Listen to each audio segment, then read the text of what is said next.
Alors on passe toujours par cet énorme écran central. Absolument, donc c'est l'écran qu'on a pour la navigation. C'est assez impressionnant quand même. Hein.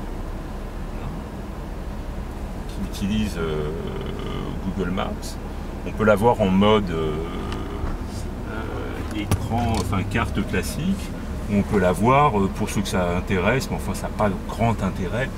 On peut l'avoir en mode satellitaire également.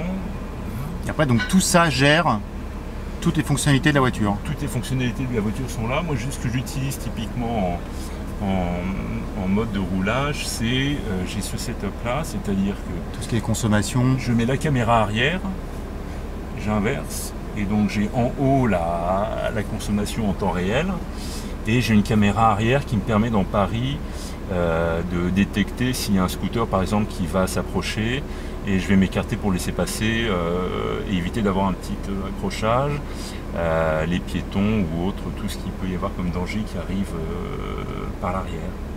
Voilà. Et après, tout se fait via le système de contrôle. Donc par exemple, le toit ouvrant, on décide de l'ouvrir comme ceci. C'est un iPad, hein.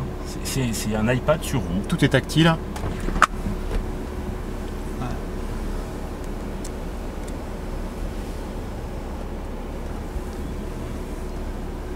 On gère au pourcentage près l'ouverture du toit. Absolument. Voilà, là on est sur le système qui permet de régler, la hauteur des suspensions, par exemple. On a des suspensions pneumatiques sur ce modèle. Est-ce qu'on régénère fortement ou pas au freinage? Vous avez le système donc pour ouvrir et fermer les coffres. On voit tout de suite ce qui est ouvert, ce qui n'est pas ouvert.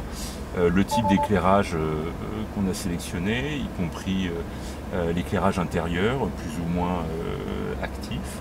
Vous avez le petit ordinateur de kilométrage. Vous réglez les fonctionnalités de l'écran. Vous avez le système également qui doit être enclenché si jamais le véhicule, par exemple, a besoin d'être déplacé pour un remorquage ou autre en cas d'accident. Et après, dans les settings, parce que l'interface est en anglais pour le moment, mais ça va changer, vous avez toutes les différentes options avec la voiture qui se ferme et qui s'ouvre automatiquement quand vous vous approchez, parce qu'il n'y a pas de clé, la clé reste dans la poche en fait.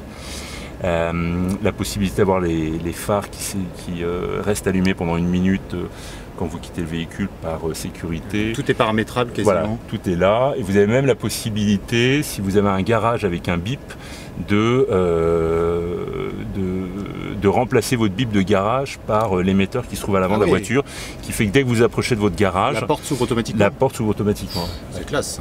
Ouais, non, c'est vrai, c'est une voiture d'ingénieur de haut niveau. C'est même pas une voiture de geek, parce que c'est une voiture qui est en fait très fonctionnelle. Absolument, qui est très facile à utiliser. C'est pour ça que je dis encore une fois, c'est comme un iPad. L'iPad, vous le sortez de la boîte la première fois, vous le donnez à quelqu'un de n'importe quel âge, il sait tout de suite s'en servir. Et là, c'est exactement ça.